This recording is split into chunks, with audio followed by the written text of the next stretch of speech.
Alright, these I use Fitzroy's and Gordon's fiber to do some hand spinning, and I actually start right from the animals. So I have their fiber here, which has been cleaned, okay, and prepared for spinning in what they call a cloud or roving, so that I can easily use it in pieces and pull it apart to then start to work with it. So this raw fiber has been spun up, and I will show you how to spin in a little bit, but this is some of their raw fiber, alpaca fiber, that has already been spun up into singles, single ply yarn. And these are samples of some of the yarn that I produced from the animals and plied them. They're 2-ply, and it's ready to knit, used to knit with. A couple of other skeins. One is 3-plied with a technique called Navajo plying, which the Indians invented and spinners now use. And this is a little thinner fiber, thinner yarn that's also ready to spin. So different thicknesses of yarns are made on purpose to use in different projects. Worsted weight, a fine, a lacier yarn for lace projects. Bulky yarn. This is a brown from brown alpaca, not mine, but from fiber from a friend's herd of alpacas. And this is a bulkier yarn. So depending on how you spin up the yarn, you get different sizes, different weights, and then you can use for different projects. And then this would be a finer brown yarn that I could use for something a little less heavy.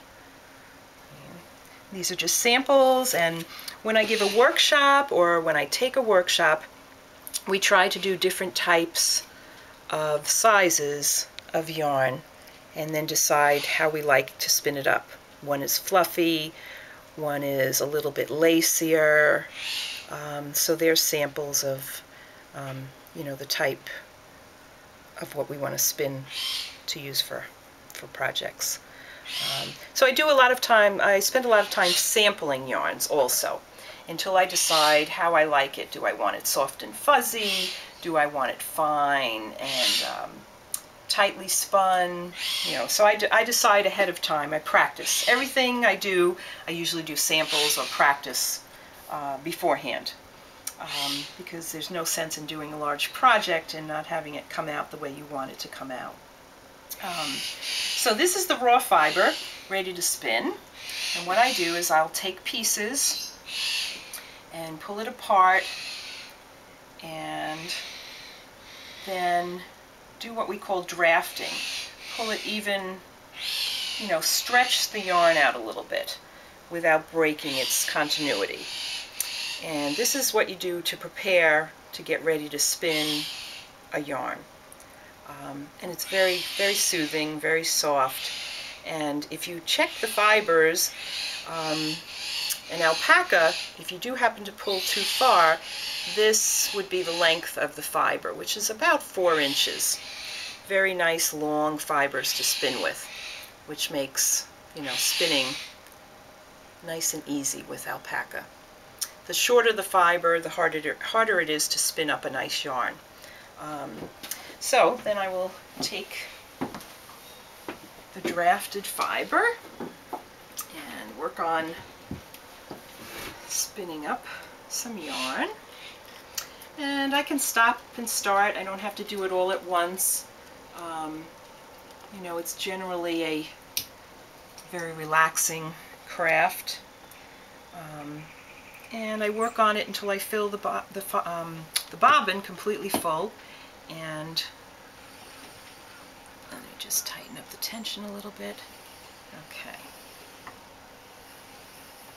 Okay. So when I run out of fiber, I can let it be until I'm ready to start the next amount.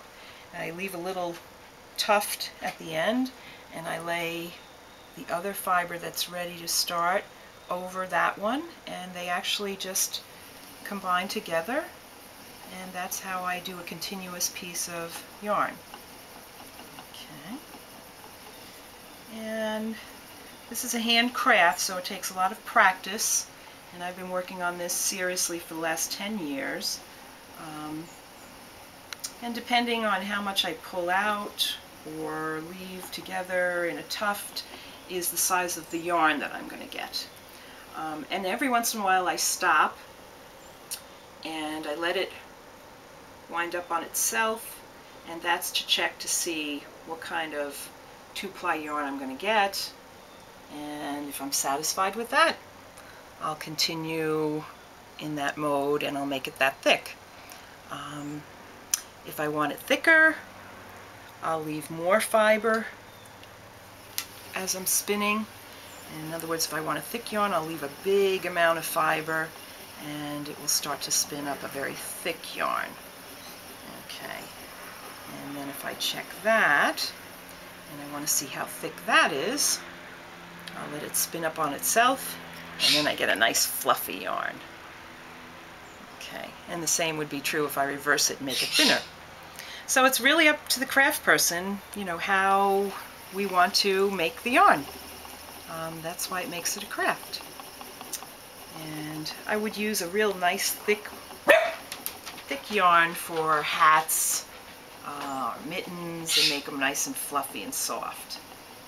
And since alpaca is very soft to begin with, if you really spin it into a thick yarn, you can get a real fluffy kind of yarn to make some really pretty items with. Great. Yeah. So, happy about that size. Yeah, it looks great. It looks fantastic. Yeah. Okay, so then that would be the preparation for doing some knitting, you know, which then I could use for my own projects to then produce some products from that. And I have worked on headbands, ski headbands, and mittens, and hats. I have knitted up berets out of alpaca and felted them, and fortunately, you know, somebody has decided they want them, so I've sold most of those. Since the fact that, you know, it's a long process to get the raw fiber, clean the fiber, spin the fiber, knit it or weave it, and then produce a product, not all my products are produced that way. I usually try to make a special few if I'm having a show or selling some. I would like to spend more time doing that because I have over 40 pounds of fiber to spin up. But I do use commercial yarns, and when I use commercial yarns, I like to use natural fibers anyway. And this is a wool alpaca blend that I'm making a shawl out of, a poncho actually, and this is a knitted project. And you know, this is very soft and, you know, kind of a natural type of dye, or you know, very nice natural colors that the companies use. So I really pick and choose my yarns too. I use pretty exclusive yarns. I'm picky about that. I don't use any unnatural fibers. And this is a mohair, and it's spun up in what we call a boucle kind of yarn, which is a novelty yarn that gives it texture. But you can see I like colors from nature, so I have this one as reminds me of fall, autumn colors, beautiful natural colors. And so when I do knitted projects and I don't have my own hand spun, I use fibers that are natural and look like they're based in nature. These pieces are pieces that samples for workshops. I teach hand felting now, and you use the raw fiber. Some are dyed and some are just plain, and you layer it, and everything is done by hand. You actually work it by putting hot water, soap, and wool, and then agitation. So you actually rub it to get the pieces felted. And there's several layers here, and that's why you get different colors. And these pieces can be put together to make little items, such as pocketbooks. You can sew them together and then line them. You can make felted hats. And this piece is going to be a medallion for like a pocketbook, but I was curious to see how Fitzroy felted up the alpaca, and it felted up beautifully and instantly, and it makes a really soft piece of material. My intention is to actually work on some wearable art and make vests and some pieces of clothing, hats, pocketbooks out of these pieces. And I do teach workshops in the libraries and in my studio for hand felting. So that's a new fun art. It's not a new art form, it's an old ancient art form, and they actually make houses in Turkey which are called yurts out of felt. So big pieces, you know, you see people stamping on the felt and everything, so it's quite an art form, but totally by hand. I've heard the name. I never realized it was actually made in that way. Yes, wow. Yeah, it's a Incredible. lot of work. It takes time and patience, but when it's completed, it really very warm pieces of fiber, especially with the yurts. I mean, that's what their walls are made of. You know, it's a round kind of circular tent made out of felt. And it's impermeable, no? Yes. Yeah. Wow. Great. If you leave lanolin in wool, it will resist the rain, so that's even better. Fantastic. Okay, the next one of the other crafts I do is weaving, and this is, right now I'm teaching weaving at Halleckville Museum Farm, and we have a collection of old looms that were from the Paumanok Weavers Guild, and this is a table loom. Okay, so it's a little older, but a very sturdy, very nicely, nice working loom. I had taught a bunch of kids this summer how to weave, and they did their practicing on here, so there's some leftover pieces. These are all children's pieces, actually. Cute. And the boys in particular like that a lot.